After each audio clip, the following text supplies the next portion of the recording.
I know that you are in a state right now where you feel like nothing is going to get better ever again. I know that you are in a state right now where you lost a job, where you lost a partner, where you just are not getting what you want and you don't know why. You feel like life is against you instead of for you. I was in the same position as you for the past months, where even though I had everything, I mentally was just failing. I was honestly mentally probably at the worst I've been in years, and every single time I would go to bed it would just get worse every time I woke up. So I had to find a way where I'm like, Liz, what is going on and how can we fix this? Last week it got so severe to a point where I just booked my flight back home, and I haven't visited my mom or my family house in like a year or so, because I just didn't like the house where I grew up, and it's just a lot of traumatic memories. But I was so like through it that I booked it and I went to visit my family, because I knew if I was alone for a little longer, I'm not gonna be okay. So then when I arrived home, my mom looked at me and she said, Liz, what's wrong with you? What happened? Like, you have no life in your face anymore. And I could see it, because I was literally, I couldn't eat anymore. I was constantly nauseous. I was losing so much weight and I was as pale as a wall. In this video, I will tell you how you can stop feeling lost and how you have to remember that everything will be okay, because that is just facts. Hi guys, my name is Liz and welcome back to my channel. One of the first things you need to learn is detachment and letting go. Why am I saying this? Okay, so when for the past months, I had been trying to control everyone and everything around me, okay? I tried to control my life. I tried to control the people around me, their life, because I didn't want anyone to fail or feel hurt or whatever, okay? First of all, you can never control anyone. You can never control whether someone stays with you. You can never control if someone leaves, because that is just not in your control. People have free will. People can do whatever they want, okay? Second of all, when you have attachment to something so hard, what is that showing everyone around you and the universe and God is that you don't have that thing. Otherwise, you wouldn't hold on to it so tightly. So if you're holding on to a job that you want so much, or like, oh, I'm holding on to this partner so much and I don't want them to go and this and that. It's like, yeah, but why are you scared that they will go? Because you don't believe you really have it. Because if you know that you have something, or if you know you can get something, you're not desperate for it. You're not trying to attach yourself to it, because you know it's there and it will always be there. But whatever you try to force by holding onto it so tightly eventually will crush. So the reason why I actually realized this was because the first day that I arrived here, I went to walk into the woods, and like I said, I'm talking to God, and I'm talking to God as a friend. So I'm basically like, God, please, I need you to help me. I'm going through it. I feel like if I continue like this, I'm not gonna continue living much longer. And so when I said that whilst walking, all of a sudden I hear a thought in my head that says, wanting nothing gives you everything. Then I start to repeat it out loud. I'm like, wanting nothing gives you everything? Then I was like, oh, wanting nothing gives you everything. What I was basically shown, what my sign was, that I needed to let go. And these situations in my life where I felt like I had lost everything was teaching me to let go. Because have you guys not noticed when we have, like, let's say a boyfriend or a partner or an ex, right? And they leave our life. The minute you stop wanting them, they want you and they start to chase you. Why is it? Because there is no more attachment and desperation to that thing. So now you actually call back all of your energy to yourself, because you know that you are good. When you know that you are good and you know that you have everything, because you really do. You're looking for love, you're looking for money, which is abundance. You're looking for all these things outside of you, but they're inside of you. You are the creator, right? But because you put so many importance on the people around you and the things outside of you, you give those things power. But they don't have that power, only you do. So the minute I started hearing that sentence, I was like, it just clicked for me, and I was like, I'm letting go of everything. I'm letting go of wanting a partner. I'm letting go of even being scared for my career. I'm letting go of like having fear of having no friends, because I have everything. I have a good career. People will love me. I love me. And it's like, my friends, I have like family members around me that also care about me. And it's like, instead of focusing on what you don't have, start focusing on what you do have. Because right now, if you look at your life, what do you have? What is working for you instead of against you? Because what we do is we focus so much on like the things that are not going well, but so many things has gone right. But because our human brain is wired to look at the negative first and to believe the negative first, that's where we always go. But you have to be stronger than that. You have to look at the positive things, because there's a lot. There's a lot, guys. Look at the signs. Day in, day out, we get signs, okay? We get signs. God gives us signs. Our guides give us signs. We just don't notice the signs. Signs can come in angel numbers. It can come in a person that says something to you and you remember it. Even a sentence that you hear and that you remember it. You can't shake it. Maybe a dream. Look at the signs, because we are always being guided on earth. We just need to open our eyes and start listening and actually seeing deeper, looking at things deeper than just superficial. Things are very deep. We are very, very deep. You literally have to become in a state where you're like, you know what, whatever happens, I believe that wherever I'm being guided to is my best path. I believe that God will not fail me. I believe that, I've been guided throughout my whole life. My whole life, God has put me on a path where I've been, whether I want it or not, I've been guided towards my highest good. So why do I think God is going to fail me now? Why do I think that when God removes someone out of my life, it's Him failing me? Why do I not think I'm being protected from something here? Why do I have fear now instead of faith? Once I talked to God and once I walked in nature, what I also did whilst I was in the woods, by the way, when I was feeling terrible, I went against a tree. I put my hands there and I was visualizing, and I also asked the tree. I was like, please, tree, I'm so grateful for you that you provide us with oxygen, and thank you so much. I ask from you, please, can you help me remove any blockages and remove any negative energy that I've been carrying? Can you please help cleanse me? So when I said that, I put my hands against the tree and I closed my eyes and I was visualizing like it removing like darkness out of my body into the tree and taking it into his roots. Guys, I was standing there doing that, and I swear to God, once I opened my eyes, I felt like I had been in a trance. It's insane. The nature, these trees, the plants, these are all living beings. Work with them. Help them. Let them help you. But you have to ask. See, what we have as our spirit and a soul in life is free will. So we can do whatever we want and no one can intervene. They can only help when we ask. So God can only help when we ask. Because we have our own free will to do whatever we want. They cannot come in between it. We need to ask. So then they can help. After that, I was like, okay, what can I do now? I have not been to the gym in a very long time. Let's say like 3 months. I haven't been consistently to the gym. Maybe once I went and whatever, okay? So I haven't been. But what does the exercise do? It's connecting your energy to your body. So you start to feel alive inside of your body. Even when people, they say like, oh my God, I was working out and my whole legs were shaking or everything starts to shake.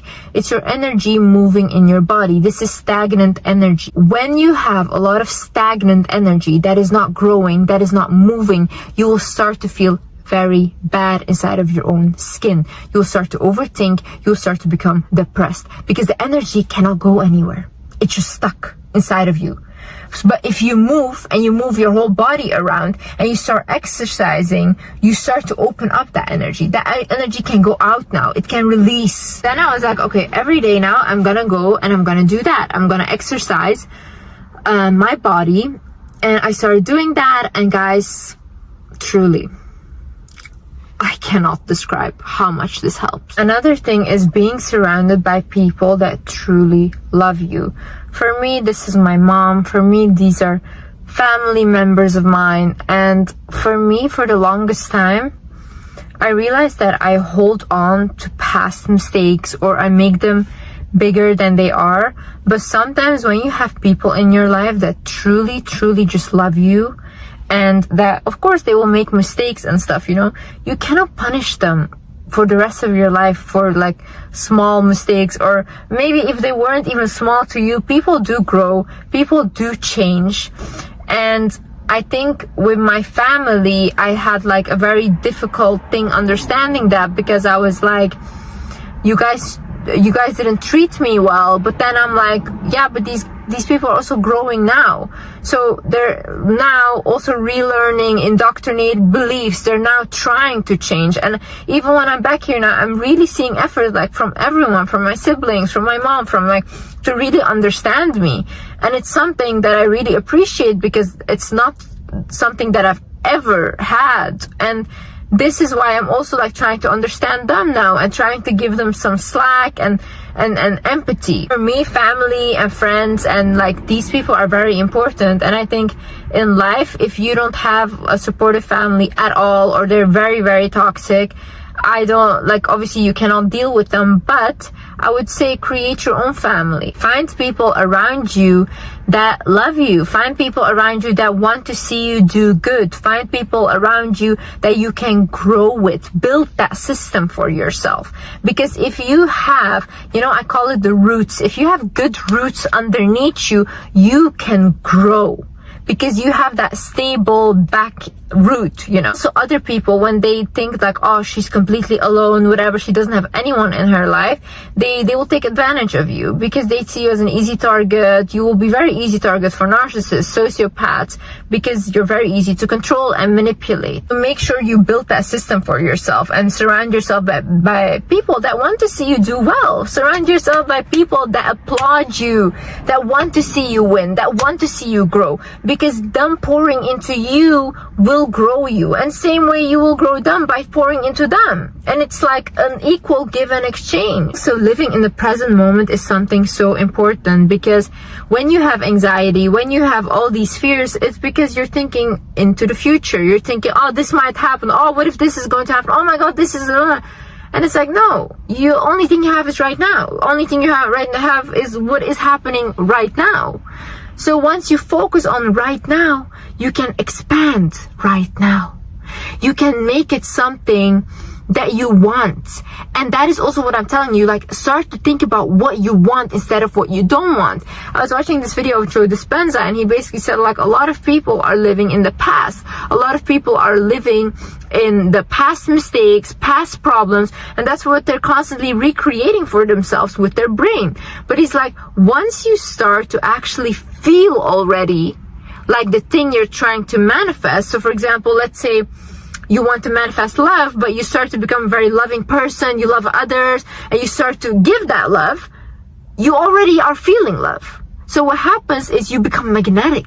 Your aura expands, your energy expands. Now everyone wants to be around you. So now everyone wants to be around you, and it's easy for you to find love now. Because you are love, and you accepted that you are it, and you felt it before it even happened. So that's what your body and your environment will create for you. Same way with wanting money and all these things. Like, once you start to feel abundant for what you already have, those are the rich people. You can have someone that has no money, but they're so happy, like just like having their life, and they're so happy. These are abundant people. I know rich people, they are not happy with their life. It's never good enough. They're poor. In my eyes, they're poor. You know how unhappy they are? It's never ever good enough for them. It's always like an up game. Until when? It's a game they will never win. Once you start pouring into like, oh my God, look at this car that I have. Whoa, beautiful car. I love you car. You say to your apartment, oh my God, I love you apartment. You're so beautiful. Or you say like, let's say to your job even, oh, thank you. I'm so thankful to wake up today. I get to go to work today. Oh, I get to study today. I'm so thankful to study today. Because these are all privileges. A lot of people don't have these privileges. A lot of people will sell their leg to go to school. Once you start seeing your life as a privilege instead of as a dread, it becomes a privilege. It becomes something beautiful. Also, these days what I realize is I'm happy to be alive, and I want to live. I want to live. And I'm happy that I'm healthy. I'm happy that God gave me this body and God gave me this life. I'm happy. I'm grateful. Thank you. Put gratitude. Put gratitude. There's people that are in the hospitals. There's people that are not alive today. Not alive. Every day that you wake up is a blessing. It's another chance at life. God is not done with you. You are not done with yourself yet. If you were done and if you had nothing more to do, you would not be alive today. You also have to feed your body with good food, but feed your body. Even if it's like whatever your body requires, you need to give it to your body. I heard this sentence in my head and it said, when you have hunger, it means you have hunger for life. You want more in life. And a lot of people, when they're like this hungry, what they do is they start binge eating, right? But that's not right. What your body actually wants is telling you to create. It wants you to create something. It wants you to create something more beautiful or bigger for yourself. That's why it's giving you hunger as a signal. It's not telling you to overeat, because that's also not healthy. But when you see, for example, people that refuse to eat, like people that have eating disorders and all these things, like I had, what does that mean? You have no more hunger for life. You don't want to live. Because that's truly what it is, right? It's not about being skinny, because it's never skinny enough. You're slowly just taking your own life. So it's like, give your body what it needs. Give your body what it's asking from you. I think also sometimes in life you need to realize when something has served its purpose. You need to realize when a relationship has served its purpose. You need to realize when a friendship, job, when even a country that you move to has served its purpose. When we start to hold something together that is not meant to be there anymore, and you feel like it's not meant to be there anymore, it will slip away anyways. And this is how we crush that thing. You know, by holding it tighter, you will crush it eventually. You need to learn, like, not everything in life is forever. We are not forever. Nothing in life is forever, actually. We are not forever. Nothing is forever, okay?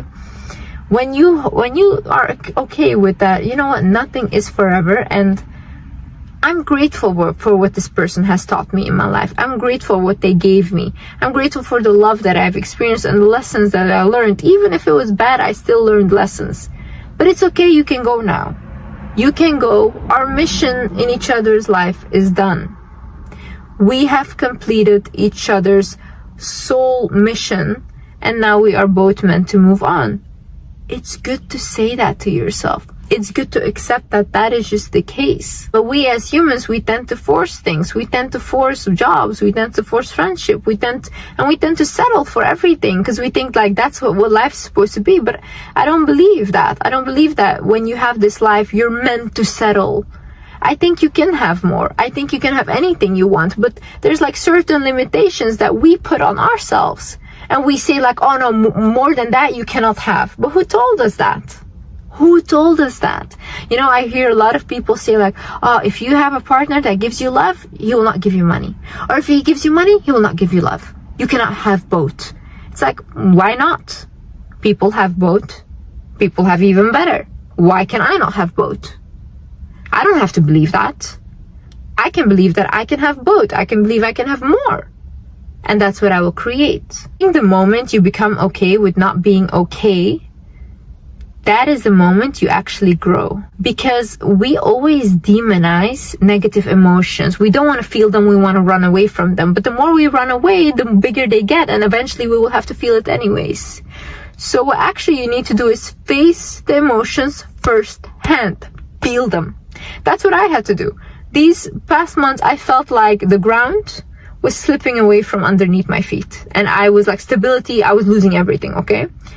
But I had to feel that emotion in order to overcome it, because now I feel more stable than I've ever been. Mentally, everything.